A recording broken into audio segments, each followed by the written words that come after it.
5分でわかる平塚学入門。平塚の野鳥。平塚市は神奈川県内でも多くの種類の野鳥が見られる場所として知られています。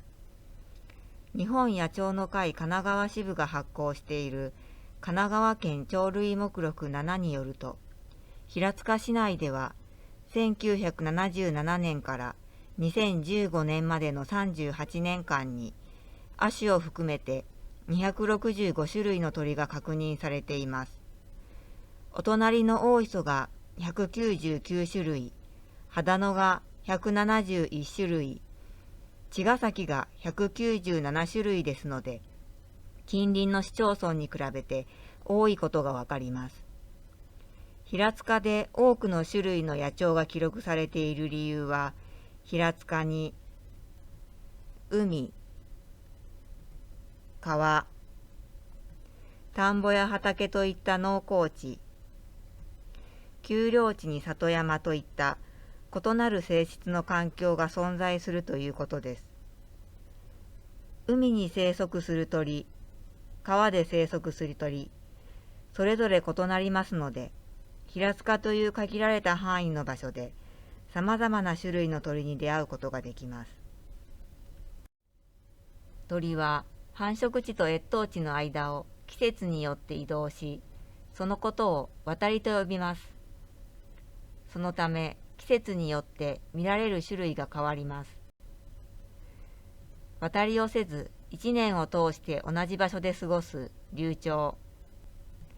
春に南の地域から渡ってきて繁殖し、秋に南の地域に渡る夏鳥。秋に越冬のために北の地域から渡ってきて、春に北の地域に渡る冬鳥。渡りの途中に立ち寄る旅鳥と分けることができます。スズメは一年中見られる流鳥です。写真は稲の刈り入れの時期に田んぼのそばのフェンスに集まっている様子です。カワウも一年中見ることができる種類です。海にいるウミウとは別の種類で、主に河川に生息します。この写真のように羽を広げて乾かしている様子がよく見られます。カワセミも一年中見ることができる種類です。コバルトブルーの美しい羽のとても人気のある種類です。川岸の土手に横穴を掘って巣を作ります。川から少し離れた市街地で見かけることもあります。オオミズナギドリが海面に群れを作って飛ぶ様子は、相模湾の夏の風景の一つです。オオミズナギドリは夏鳥で、日本近海の離島で集団で繁殖しています。神奈川県に最も近い繁殖地は、伊豆七島の御蔵島です。この写真は、オオミズナギドリが海面でイワシなどの小魚を狙って狩りをしている様子です。かつてカツオ釣りが盛んだった頃、オオミズナギドリが小魚を狙う習性を利用して、同じように小魚を捕食するカツオの群れを探す手がかりにしたそうです。